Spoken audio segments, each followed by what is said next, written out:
Hello guys, welcome back to my channel. Today we are going to see about what if Donald Trump had anywhere door. Let's get started.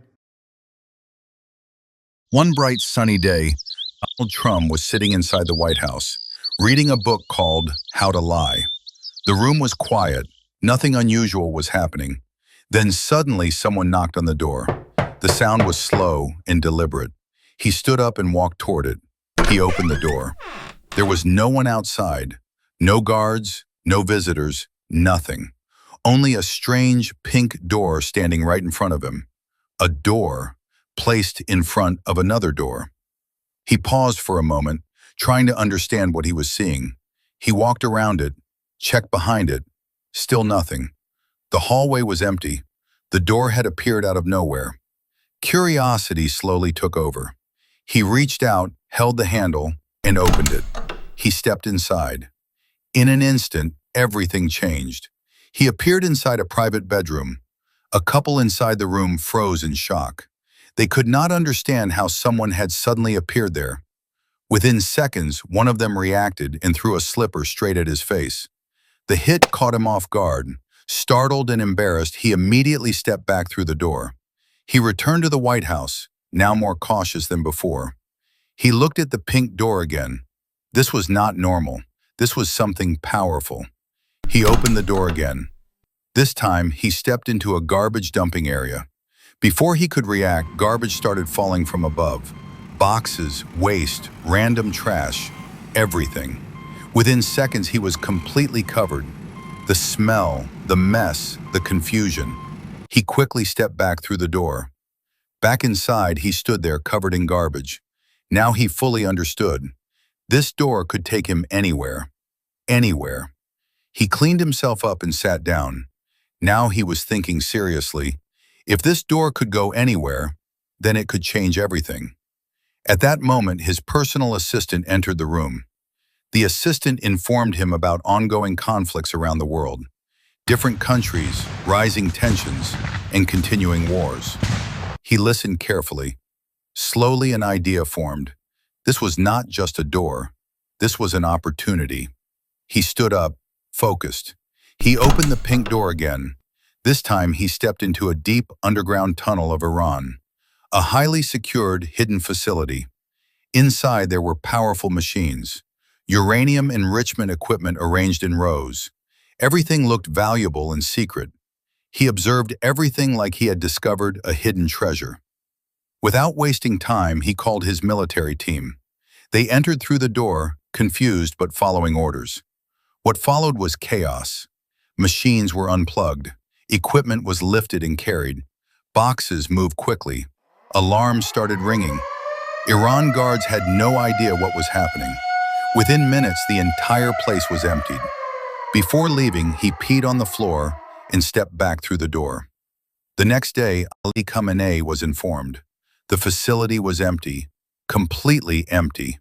Shock spread immediately. Scientists rushed in. Security teams checked everything. No clear evidence. A trained dog was brought in. The dog smelled the area where Donald Trump peed. Dog just died in a second. No one could understand what had happened.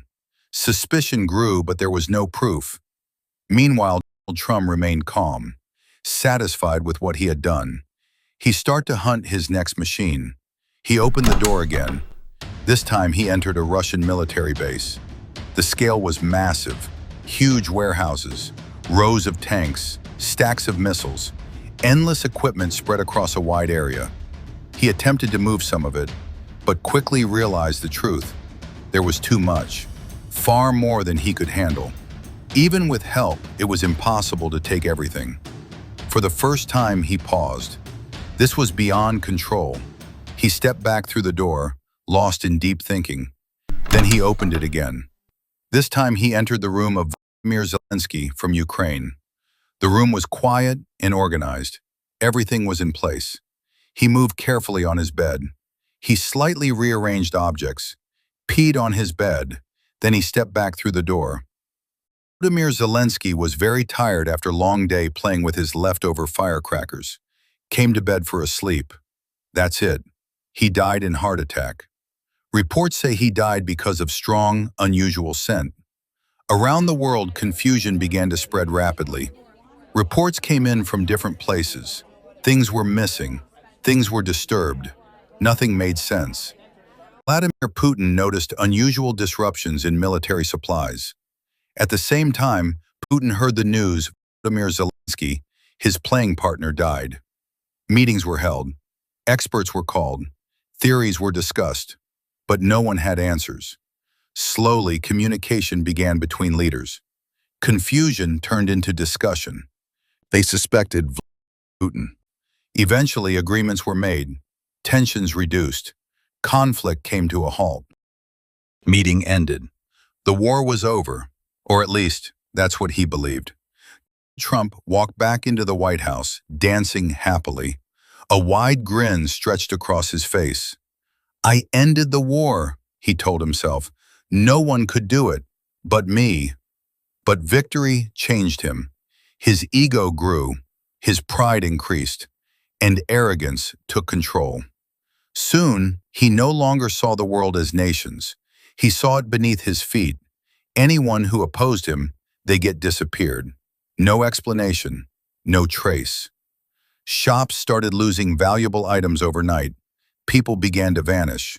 Fear spread everywhere. Meanwhile, far away, Putin stood silently in the rain. He was attending a farewell parade for his lost friend, Zelensky. The rain covered his tears, but not his pain. Now it's time for the next mission. Trump had made his decision. For nights he couldn't sleep. Fear had taken over him. Quiet, constant, suffocating. It wasn't fear of the world. It was fear of himself. Something inside him was slowly dying. Tonight, he would end it. He wore the mask. Without hesitation, he opened it and stepped through. On the other side, the Department of Justice, the Attorney General. He raised a silenced gun and pointed it directly at her. She was looking at him in shock. How one can appear from the thin air. "Tell me where the top secret room is." She didn't flinch. "No." A suppressed gunshot echoed. The room fell into silence. Her resistance broke. "Wait, I'll tell you." Her voice trembled as fear took over. She gave him the directions, but then laughed nervously. "You won't make it. The room is heavily guarded. Armed security everywhere. Laser detection systems. 24/7 CCTV monitoring. Even I need my eye scan and palm print to enter." Trump didn't react. Instead, he asked calmly, "Where is the power source room?" She hesitated, then answered, "In the basement, highly secured. You can't get there either." She tried to laugh again. He stared at her, cold, unblinking. Then he opened the pink door again, grabbed her, and dragged her through. They appeared instantly inside the power room. 2 guards turned toward them. Too late. 2 silent shots. Both dropped. Her eyes widened in shock. How did we get here?"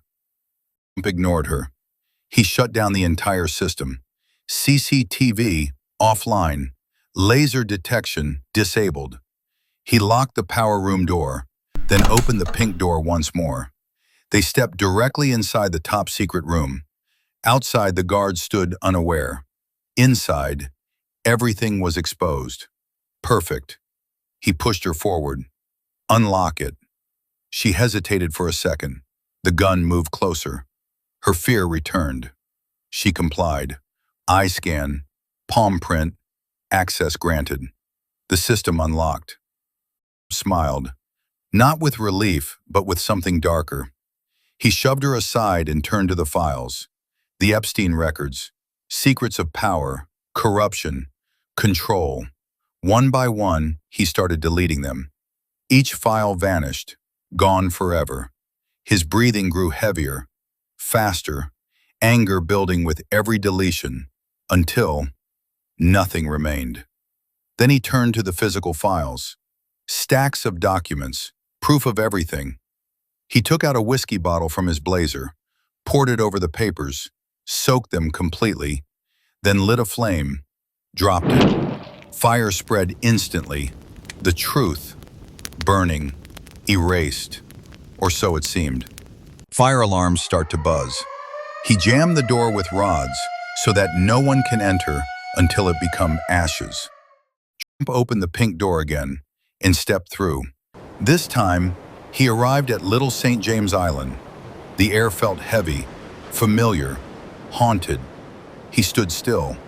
Memories flooded back. Voices, faces, moments he had tried to forget. This is where it all began. He walked slowly across the island. Every step triggered another memory. Every building held a secret. He stopped. His expression hardened. It ends here.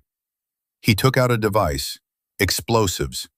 Carefully, he moved across the island, placing them inside buildings, beneath structures, along hidden paths. Every move was precise, every second final. When he finished, he stood at the center of the island. The sun was setting. The sky burned orange. For a brief moment, he looked around. Not with regret, but with finality. He pressed the trigger. A deep explosion shook the ground. Then another, and another. Fire consumed everything. Buildings collapsed. The island burned. The past turned to ash. Trump watched silently. The flames reflected in his eyes. No emotion, no hesitation. He opened the pink door again. He took one last look at the burning island, then stepped through. The door closed.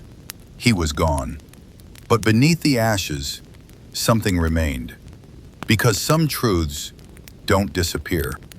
Thank you so much for watching entire video. I had to add my video in between because YouTube does not monetize only with AI content, so I had to add my videos in between. We'll catch up in next video. Until then.